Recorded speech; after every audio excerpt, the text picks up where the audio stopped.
Today, we are going to get hands-on with both Seiko 5 Sports Field GMT models, the new models that came out this year, and we've got both of them in front of us today. We've got the Deploy and also the Deception. The Deploy looks remarkably similar to a Rolex Explorer 2.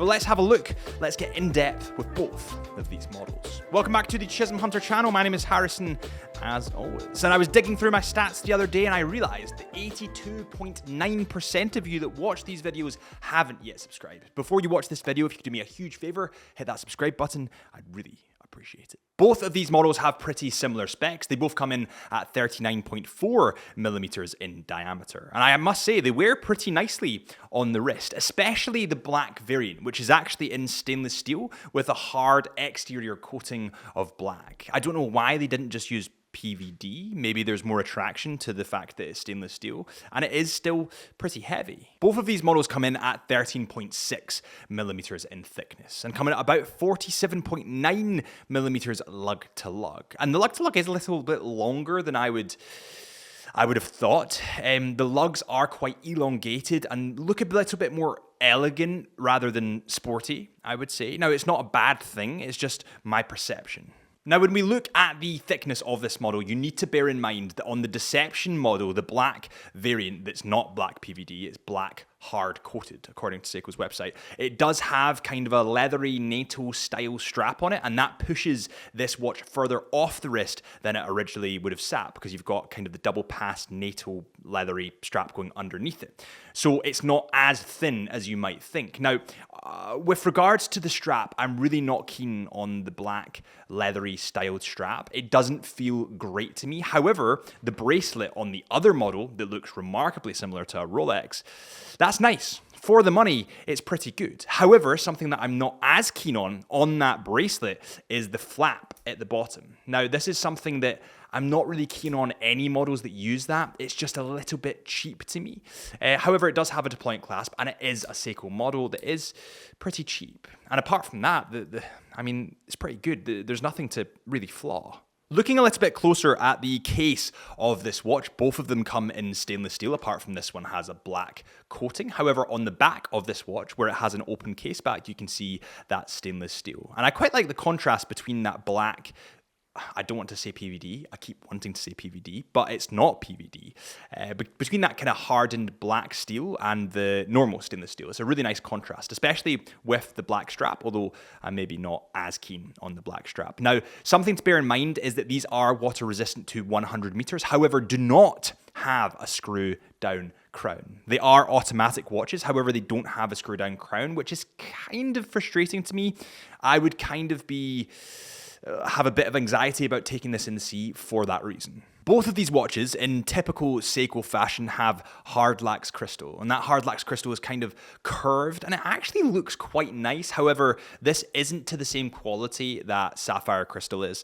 However, you are paying for a Seiko, and you get what you pay for. You get a good watch with a Seiko. However, it is just that little bit cheaper. Looking at the bezel of both of these watches, we can see that the Deploy variant has a stainless steel bezel and it has the 24-hour marks because it is obviously a GMT model. And for those newbies to the channel, a GMT model allows you to read multiple time zones at the one time. It's great for traveling, and in my life I've done a lot of traveling. I've been very, very lucky to do a lot of photography out with the UK. So a GMT model is actually something that I don't have that I probably need. And on that note, it is time for the wrist check. What have you got on your wrist today? Please let me know in the comments. It's a Chisholm Hunter tradition stretching back 2 years now. Does anybody have either of these models on the wrist? Please let me know in the comments. I currently have a Hamilton Khaki Field Expedition on, and it looks remarkably similar to this model, which is actually quite weird. Now, on the Deploy variant, the hour markers on the bezel are actually blackened. They are in black. So the 24, 246, etc.,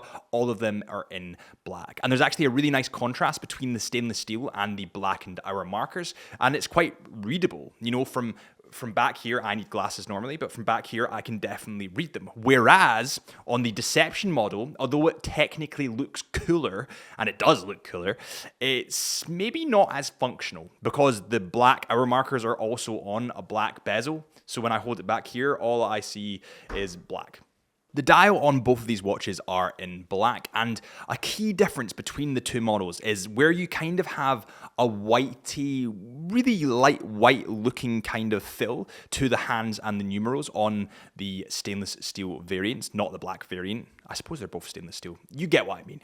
When you look at the black variant, it's almost a deeper green kind of color when it comes to the numerals and the fill on the hands. And actually the Super Luminova in the Deception model, which is the one I'm holding at the moment, is a little bit brighter than the Deploy model. Now, it's pretty cool, and the stylistic part of it is definitely more cool than the Deploy. However, the Deploy is the safe option here. I think that if you're using this for its functionality, I would go with the Deploy. And with that said, I suppose now is a good a time as any. Chisholm Hunter, our official stockist of Seiko watches. We have both of these models in stock. If you like what you see here, or Seiko in general, make sure you head to chisholmhunter.co.uk. That is chisholmhunter.co.uk. And with that said, let's get back to the good stuff. Both of these models have an orange GMT hand, and the tip of the second hand on both is also in orange. However, on the black variant, the Deception variant, the second hand is in black with the same kind of orange tip to that, and that's quite a nice contrast that you get. However,